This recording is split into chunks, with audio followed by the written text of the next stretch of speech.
Well, you mentioned the word positive, and one thing about your music is I think that's important to you is that it's always has this positivity and warmth. Um, so where do you, in a world as um, I don't want to say uh, tumultuous as ours, so to say, where do you find your positivity? Where do you?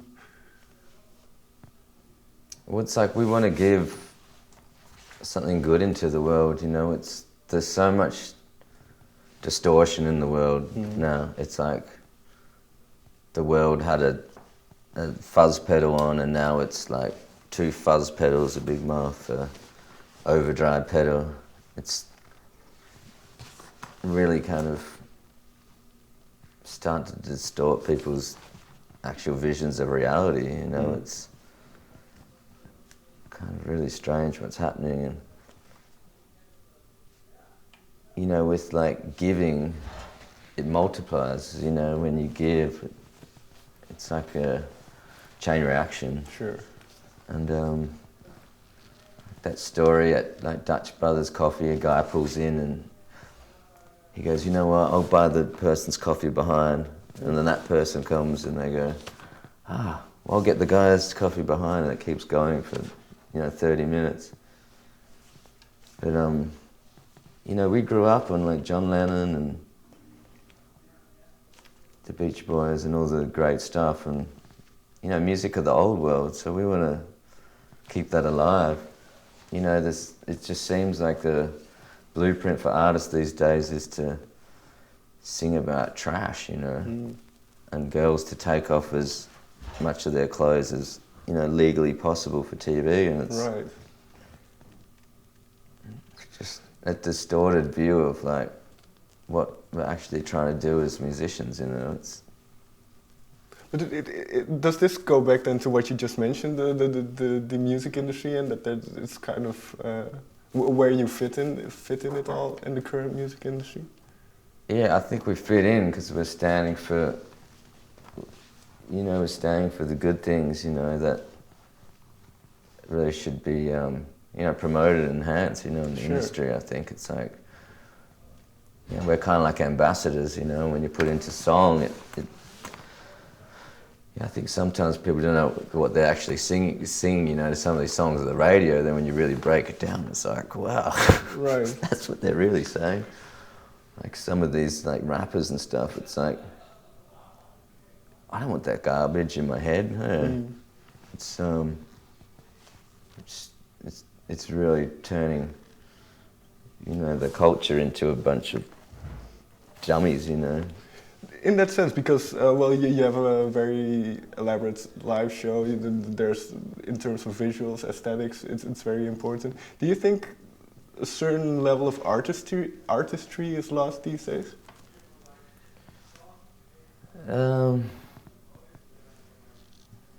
Yeah, yes and no.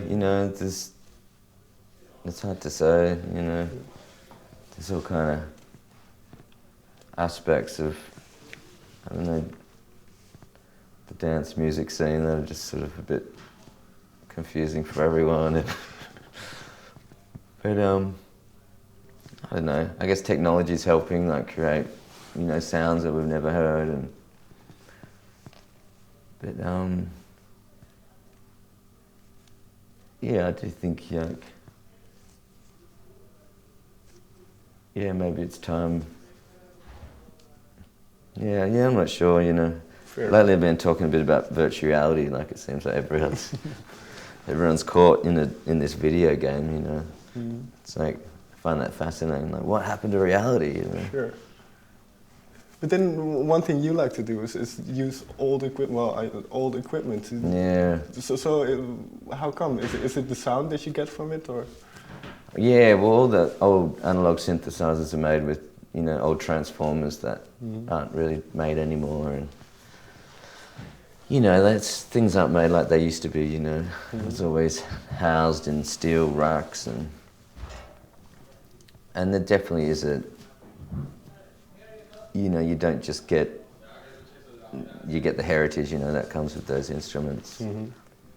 We're like anything these days. It's like people will cut down costs as much and, you know, Sure. make a greater margin Well, wherever they can. in that sense, was this record to Vice? Was it easier to make than the previous ones, or more difficult? I think it was equally as hard, you know. I think because we always, you know, a song is never complete unless it has all the perfect elements, and you know, sometimes we travel the whole world just to get, you know, a chorus for a song, or we rip apart, you know, 10 to 15 songs to make a chorus. It can be kind of exhausting, you know, sometimes, but I think that's the only way we feel we can make it, you know. You have to really explore all options, you know, to make a record. Is there then one example you can give of that, of something you had to discover along the way for a song to be able to be made?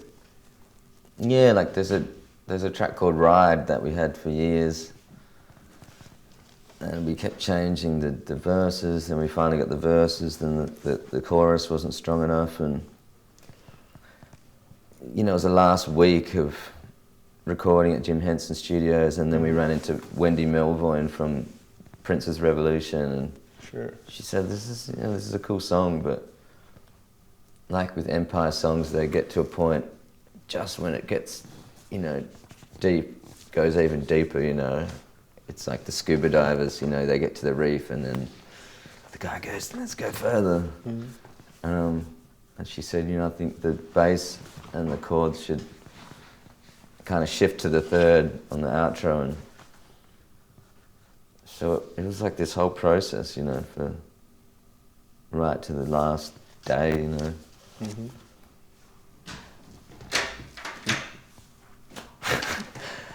All these like doors opening and In the middle of nowhere. yeah. All right.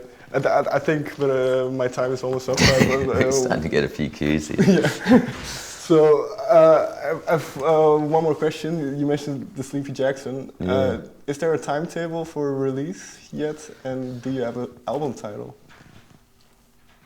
I have a few titles, but I can't give that away. It's like telling your kids what's in their Christmas presents, you know. Sure. It's just always something you got to wait. But you know, we're about 70% done on the record, so my plan is to have it finished by the start of the year and then out next year. So. And will it be difficult to balance then, because well, in the last couple of years, Sleepy Jackson wasn't a big priority, Yeah. I think. So will it be difficult to balance Yeah. the two things? Everything's a balancing act in my life, you know. It's like I've become a professional juggler, you know. You know, the other day I was doing sleepy vocals, and then I had, you know, that phone call from my wife, you know, like, the kids don't know you anymore, and Wow. you never spend any time. And I got reprimanded and sent home, you know, and had to sit down, you know, what's happening with our marriage? And it's like, got to work out how to be a dad, a family man, a singer, producer, rock star, touring act, Sure. and have a break in some kind of... In that sense, does it get harder as the years go on to have all these?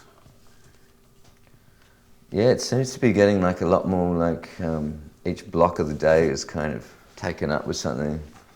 You know, even when it's like, oh, I can't wait for Christmas, you know, we've got a holiday, and then, you know, the record company calls and it's like, no, you got to do a tour in Australia now. It's like, Okay.